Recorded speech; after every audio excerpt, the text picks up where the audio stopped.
Hello everyone! With the release of Silver Soldier Anby ending soon, a new character called Trigger will be available. That is what you see on the screen right now. In this video, I'll be showcasing my first impressions of the character Trigger, what teams I think you should be running with her, and any interactions really that you want to see. Now, this is just my first impression of Trigger. These will not be what's entirely accurate to what you should build on her. Keep that in mind. Another thing to note, I am playing on the Zenless Zone 0 Creator Experience server, so while things are not entirely set in stone on the Creator Experience server, everything should be very accurate still. With that out of the way, let's get into this. So first thing I want to show off is her menu animations. Here is her main menu screen. I'll show it again.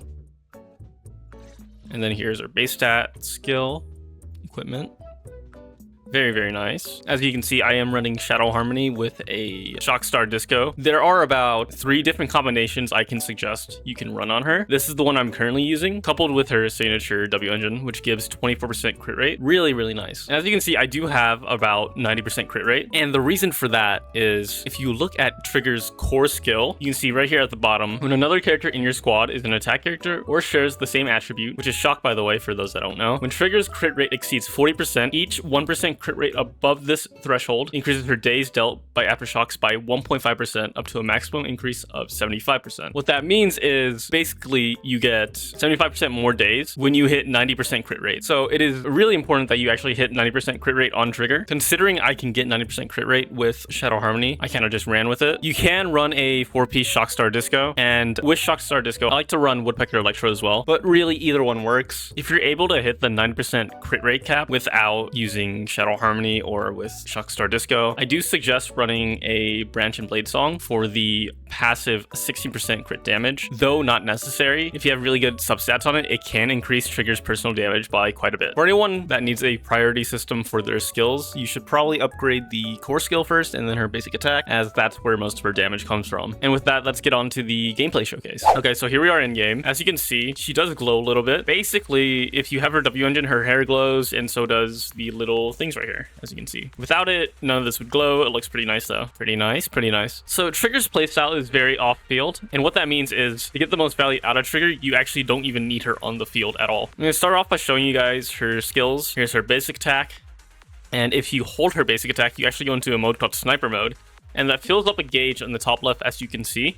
And it also gives you a quick assist. And so basically, she does have a bar, and the bar is very important. It's called Purge. Purge basically allows Trigger to deal aftershock damage while another character is on the field. As you can see, the bar is currently filled all the way, which means that when another character attacks with Trigger off the field, Trigger will do aftershock damage to the enemy. So as you can see here, I go into a quick assist and I'll go into Anby. And as I attack with Anby, you can kind of see Trigger in the background hitting the boss. As you can see, when I use an EX special attack here with Anby, as you can see right here, it'll say fire on the screen and it'll make Trigger do more additional aftershock attacks. And so you want to basically use up as much EX special attacks as possible, and that's why you want someone that's on field a lot more, as they can gain EX special attacks and do a lot of damage as well. Now, there is another mode to her gauge bar, which is called Coordinated Support. And basically, how do you know that you're in Coordinated Support? If you press your EX special or you used your ultimate attack, the bar will turn orange. And what that means is when other characters attack the boss or use an EX special, it will not actually consume any of her purge. So if I was to attack the boss again, gain some purge back, use my EX special, switch, and then use an EX special, as you can see, no purge is actually being lost when you are using EX specials and she is using her aftershocks. So basically, Trigger barely needs to be on the field at all. You just need to build her gauge and then switch to your main DPS, which in this case is Anby. And so the way I like to explain it in like very short terms is all you have to do is go into sniper stance, hold your basic attack, gain enough purge, switch to your main DPS and let them cook. I do want to note that if Trigger has her ultimate or EX special up, you should use it as much as you can. She's actually super straightforward, and you don't need a rocket science degree to be able to play her. But yeah, very, very, very straightforward character. For anyone that's wondering, by the way, yes, you can infinitely be in sniper stance. I've done this for like 15 seconds now, and you can still be in it. It only stops when you stop holding down your basic attack.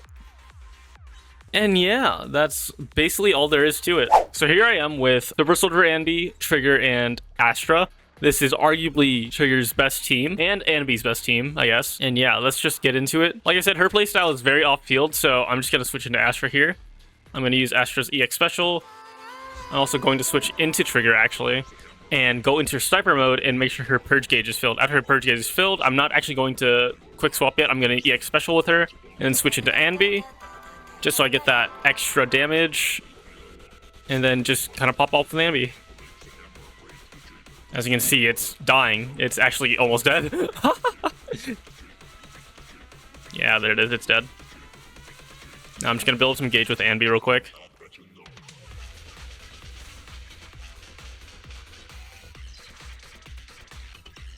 Okay. Gonna switch into Trigger. Use her EX special. Switch back into Anby. Do it all over again.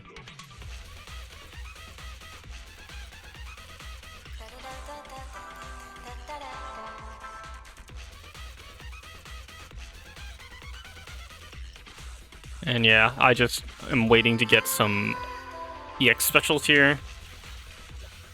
Use my ultimate with Anby, and this should be a very fast kill, actually.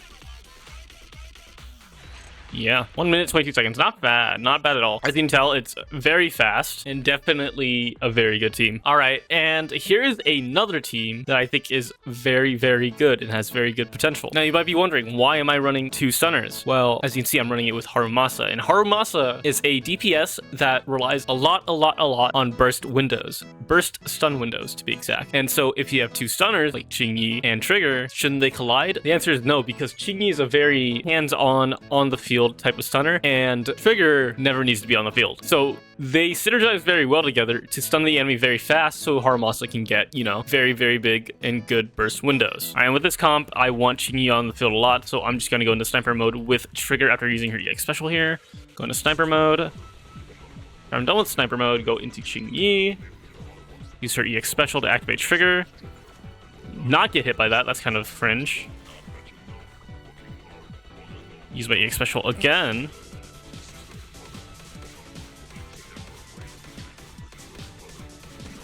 And then there we go. Stunned immediately into my chain attack. And this should be very big damage for Harumasa here. Yeah, look at that. And it's done.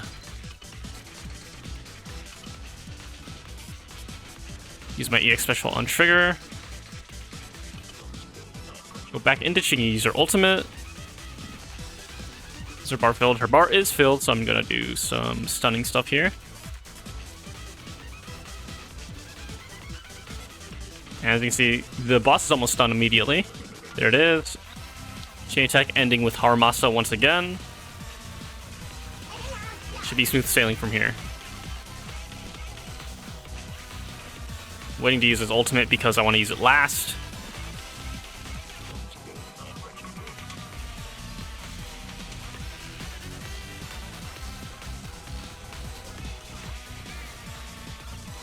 And yeah, that was pretty fast, I'd say. Yeah, 1 minute, 27 seconds. That's almost as fast as the other team. So if you don't have Anby, if you don't have Astra, and you do have Qingyi, and the free Harumasa you got from earlier patches, this would also be a very, very viable team. I highly suggest running one of these 2 teams if you have premium units. If you don't have premium units, you can run some other team, which I will show here in a second. And as you can see here, I do have a lot of example teams. Obviously, the Anby, Trigger, Astra team is a very good team. So is the Trigger, Qingyi, and Harumasa team. Other compositions you can run, you could run the same thing with Soldier 11, Trigger, Astra. You can also run an anomaly-based team with Trigger and Yanagi, plus any support that would complement them very well. That or another anomaly DPS. In this case, you could probably run something like Miyabi, Yanagi, and then Trigger, which not a great team, but can also work. You can also run something like Seth, Caesar, Pultra. You could literally run anything in the middle slot here, as long as you have Yanagi and Trigger. It is an anomaly-based team, still works very well since Trigger is an all-field agent. Here's another double stun option for Zhu Yuan, having Trigger and Qingyi for the stun windows for Zhu Yuan to burst faster. Same thing with Anton. Anton is also a burst DPS. This could be a very good team. You can even replace Qingyi with Anby if you're really, really free to play and you're going for Trigger. There's another team, the Stars of Lyra team, with Eve, Trigger, and then Astra. Very, very, very good. There are a lot of teams you could run, but these are the most notable teams, in my opinion. The only thing I would like to note about using Soldier 11 or Eve is that a lot of enemies that are weak to fire are are not weak to shock. If you were to run content and fight a boss that has a fire weakness, it may have a shock resistance, which, you know, doesn't bode well, but it could still work. I also want to quickly mention, actually, because I forgot this earlier, what W engines you can run with Trigger. There are good options. You can obviously run her signature W engine. You can also run Qingyi's signature W engine, or even Lycon's signature W engine. For any A rank options, I do like Steam Oven, and I like Precious Fossilized Core. Those two are very good A rank options. I highly suggest running Steam Oven, as it's very, very easy to get compared to the other options. Now, I do want to quickly just go over her Mindscapes as well, as this is kind of important. I do think that Trigger alone is very good, and you should focus on getting her signature W engine over her Mindscapes. Now, the only Mindscape that I do suggest getting is her M1, as her M1 basically gives you 20% more stun with each attack, and it also gives you 2 additional aftershocks, which means you